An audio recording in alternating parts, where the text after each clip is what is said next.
Jaren, may I start?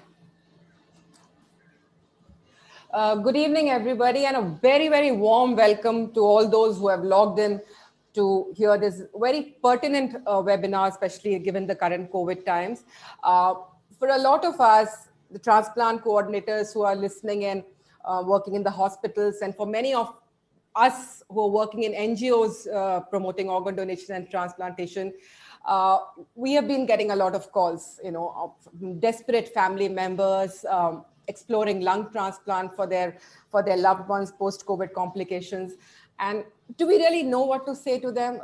Do we have a clarity on what kind of a response do we need to give to them? And it was precisely one such query about 15 days ago that made me call up Dr. Attawar. And when he started telling me what I really should be telling the family, I felt that we needed to have this webinar so that all of us have a clarity. There were a lot of things that I wasn't aware of. And I think we need to be better prepared to handle such queries. And that's why this webinar today, COVID post-lung transplantation, is lung transplantation the only option? What else can be done? Where do these families go? Who do they seek out? What needs to be done? So we have a very esteemed panel today. Let me begin by introducing our experts. We have with us Dr. Sandeep Attawar. Dr. Attawar is the chair and director of thoracic organ transplants and assist devices at the KIMS Institute for Heart and Lung Transplantation in Hyderabad. Dr. Attawar has earlier worked at the Manipal Heart Foundation and the Narayana Vidulale. In 2001, he set up the Greenfield Heart Surgical Services. And since 2011, Dr. Attawar has expanded his repertoire to thoracic organ transplantation and mechanical circulatory support. Dr. Attawar now focuses solely on a top-down realignment of pre-existing cardiac and respiratory services into heart and lung transplant centers. He has done the same for Gleneagles. It's Gleneagles? Is that how we pronounce it? Yeah. Gleneagles Global Hospitals at Chennai, Bangalore, Hyderabad, and Bombay over the past 3 years, before he's moved down south as the founding director of the Solid Thoracic Organ Transplant Program at KIMS Hospitals. During this period, his team has performed 278 thoracic organ transplants, of which 165 were double lung transplants, with over 28 left ventricular assist device implants. And Dr. Attawar has also kindly agreed to moderate this session for us today. We have with us Dr. Kumud Dhital. Dr. Kumud Dhital is a cardiothoracic and transplant surgeon. Welcome, Dr. Dhital. Dr. Dhital is also the chairman of the Heart and Lung Committee at the Transplantation Society, as we know, the TTS.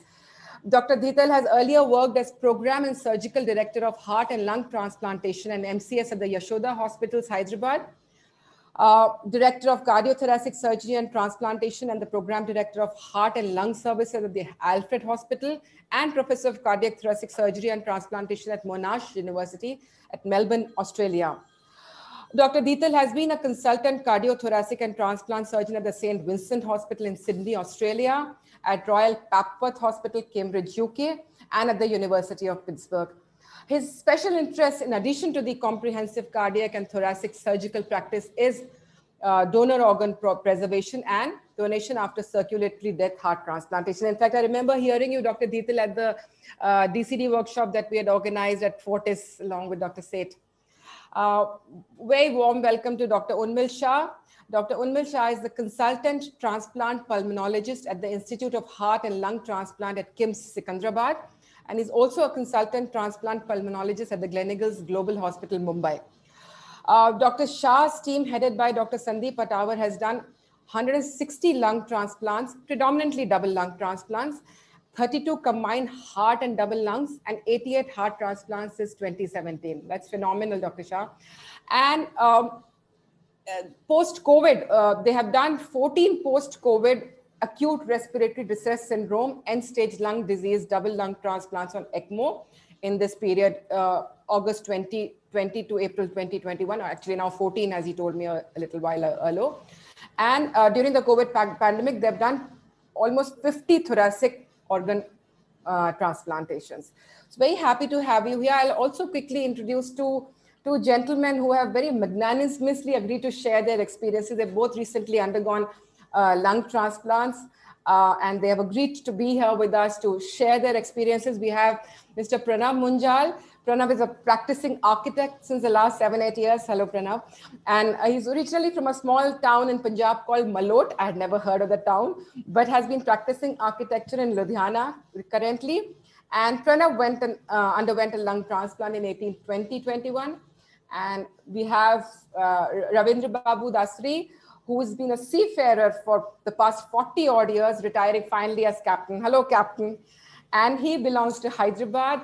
Ravinji was scheduled to join a ship on the October 5th last year, but couldn't as he tested positive for COVID-19 and of course had to, due to complications, had to undergo a bilateral lung transplant at KIMS Hospital on the 29th of November, 2020. So over to you, Dr. Tower.